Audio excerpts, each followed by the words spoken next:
Cred că v-am convins că e delicioasă. Până nu termin toată tava, nu poți să te oprești.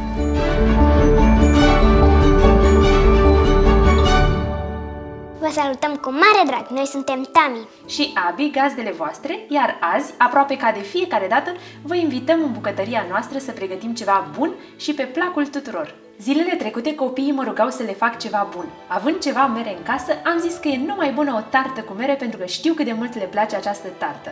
Fiind un desert preferat al meu, i-am zis lui mami că vreau să filmăm această rețetă.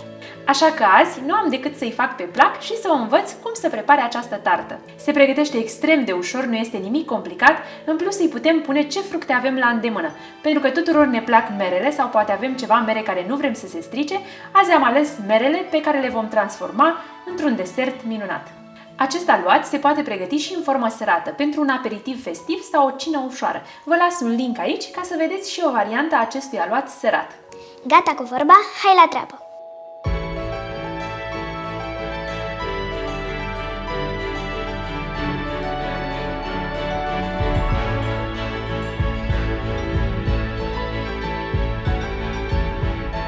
Pentru această rețetă folosim 400 g făină, 240 g unt cu 80% grăsime, 60 g zahăr tos, o jumătate de linguriță de sare, o jumătate de linguriță scorțișoară pudră și 100 de ml apă foarte rece.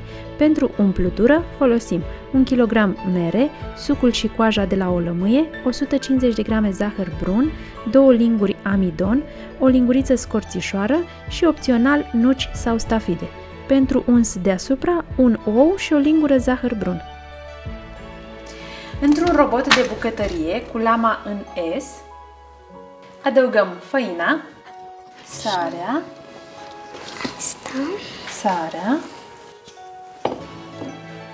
zahărul și o jumătate de linguriță de scorțișoară. Mai multă un pic. Și mixăm 2-3 secunde. Și adăugăm untul rece de la frigider. Este foarte important să fie foarte, foarte rece. Iar acum mixăm până obținem un amestec nisipos. Este nisipos. Este nisipos? Ok, perfect. Aici avem apa rece, tot de la frigider. Mai înainte am ținut-o la congelator.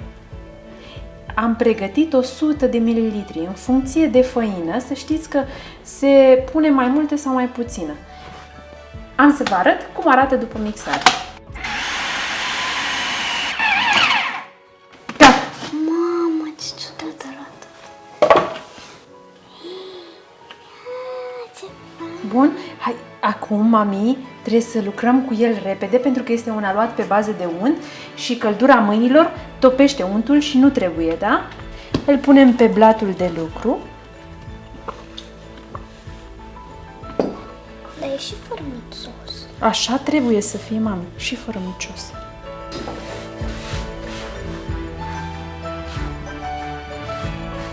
Unde este spatula aceea? Eu vreau să împart.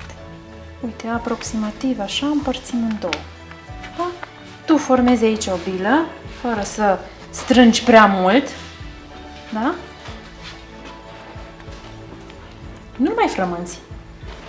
Da?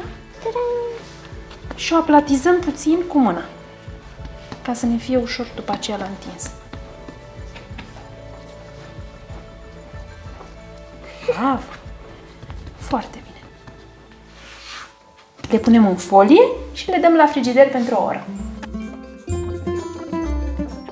La frigider. Cât timp aluatul stă la frigider, pregătim merele. Le curățăm de coajă.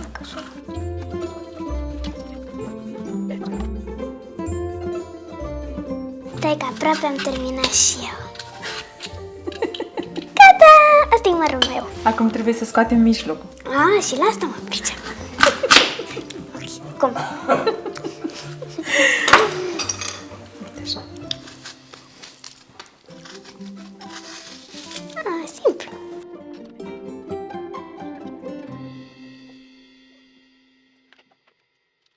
Și acum tăiem feliuțe, dar nu foarte subțiri.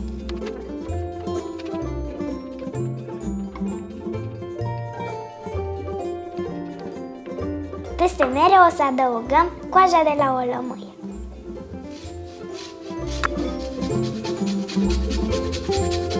Ca merele să nu se înnegrească, vom stoarce o lămâie. Punem sucul de la o lămâie. Hai să vedem.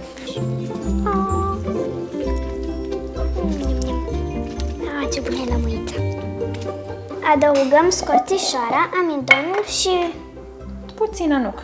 puțină nucă. Mamă, ce bine miroase.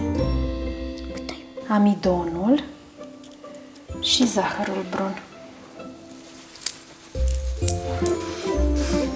Nouă ne plac și nucile, așa că punem și câteva miezuri de nucă, dacă nu le mănâncă Tami pe toate. Amestecăm foarte bine și lăsăm deoparte.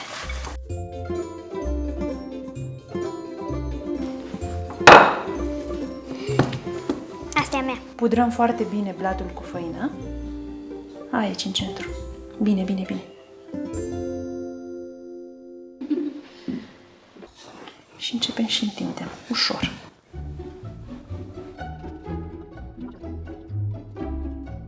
Întindem prima foaie de aluat puțin mai mare decât tava ca să umplem și pereții tăvii. Da?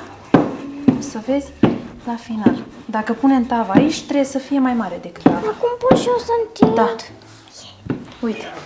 Ia uite. Este? Nu. Un pic mai mult mai trebuie. Unde e mai gros, iei și întinzi. Așa e bine? Da. Se rupe. Nu se rupe. Hai, pun aici în loc. Pune jos. Perfect.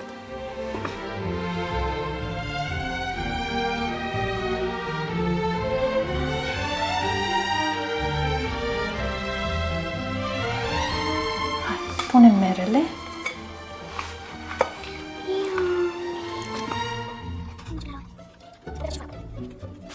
Iar foaia aceasta de deasupra o întindem cât tava. Cât tavă. Nu mai mare decât tava, cum am întins-o pe prima, da? Trebuie să lucrăm ușor cu foaia aceasta pentru că este tare. Eventual o lăsăm câteva minute la temperatura camerei ca să o putem întinde mai ușor. Uite, aceasta a doua sperăm să nu mai rupem așa ca pe prima. Că a stat puțin aici la temperatura camerei.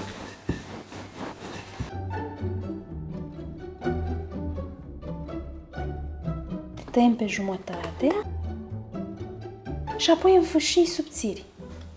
Uite, cam așa. Aproximativ 1 centimetru, 1 centimetru și jumătate. Ok. Cât mai drepte.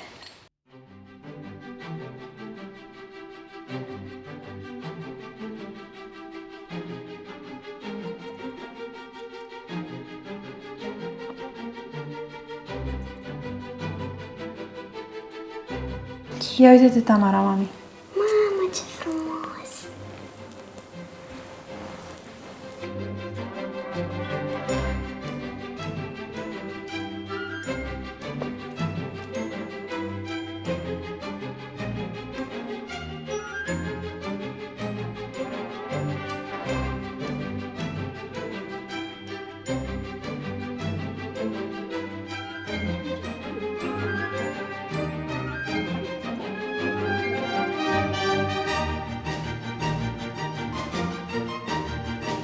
Iar acum surplusurile acestea, Ce frumos!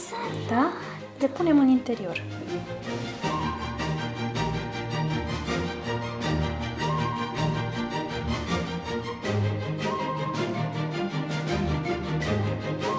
Punem și tarta mea. Ok. Și eu să Avem gust. aici și o mini tartă. Ok, haide. Acum batem oul cu furculița. Unge mami și tu dai pe unde unge mami, dai cu zahăr brun.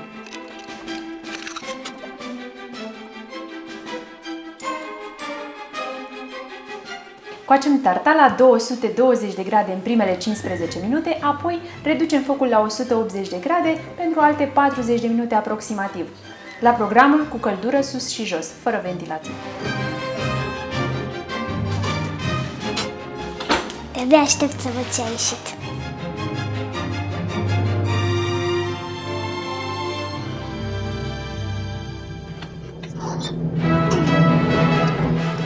arată superb.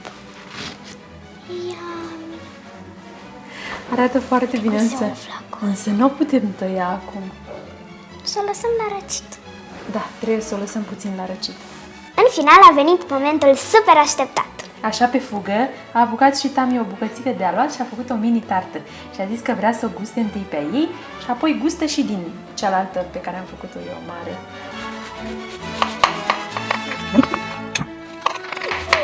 Ce bine arată. Arată bine? De-abia aștept să gust. Hai să vedem și cum e.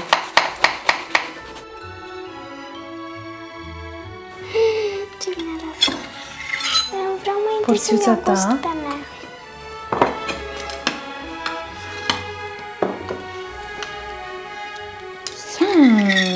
N-arată rău deloc.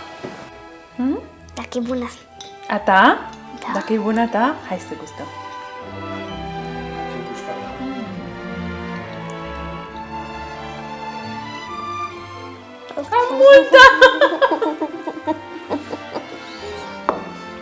Arată foarte bine. Este super, super aromată. Nu știu de ce e așa aromată. De la ce? De la scorțișoară. Cred că și merele au fost foarte bune. Super gustoase. Iar sucul pe care și l-au lăsat merele au format așa un sos gros și atât de bun și aromat.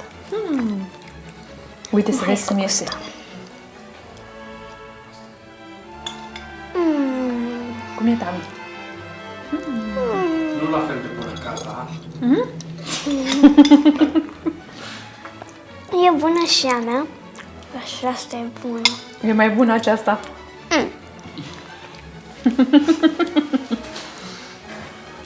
Alu, Tami n-a avut mere. A fost doar aluat și nucă. Și scorțișoară și Și zahăr. scorțișoară și zahăr. Deci e bun și cu mai puțină umplutură. Dar a ieșit bine. I-am pus mere pe lângă. Este Nu te poți mortală. opri din ea. Nu te poți opri? Da. Se poate face și fără gluten. Mamă, dar ce bună e. Merită să o încerce și ei? Da. Deci trebuie neapărat să o încercați. Vă dorim poftă bună și vouă. Dar chiar e bună. Rețeta aceasta are mai multe puncte forte. Aluatul îl puteți umple cu o varietate de fructe. Sau îl puteți pregăti dinainte și păstra în congelator, iar când aveți poftă de ceva bun, nu trebuie decât să decongelați aluatul și să îi adăugați umplutura dorită. Sperăm că v-a plăcut rețeta de astăzi. Iar dacă vă este de ajutor în pregătirea unui desert minunat pentru familia voastră, dați un mare Like! Un sprijin cu adevărat important pentru ca munca noastră să continue aici pe YouTube este să vă abonați la canalul nostru și să apăsați clopoțelul de notificări. În curând va apărea o nouă opțiune pe canalul nostru. Un buton cu alătură-te sau join. Vom pregăti un video special în care vom vorbi mai multe despre el, însă pe scurt este locul unde vom încărca videourile cu ceva timp înainte, plus alte videouri exclusiv pentru cei din comunitatea restrânsă. Această opțiune vine în sprijinul celor care doresc să ajute financiar realizarea acestor rețete, însă nu vă faceți griji, rețetele săptămânale vor continua să vină. Până data viitoare, nu uitați, mâncarea are alt gust atunci când o gătești cu plăcere. Vă îndrăgim mult și vă mulțumim că ne sunteți aproape. La revedere! Ce avem aici? Avem untul de rarece. Ai forță? N-am făcut niciodată cu chestia asta. Punem și pe făină? Mai înapoi.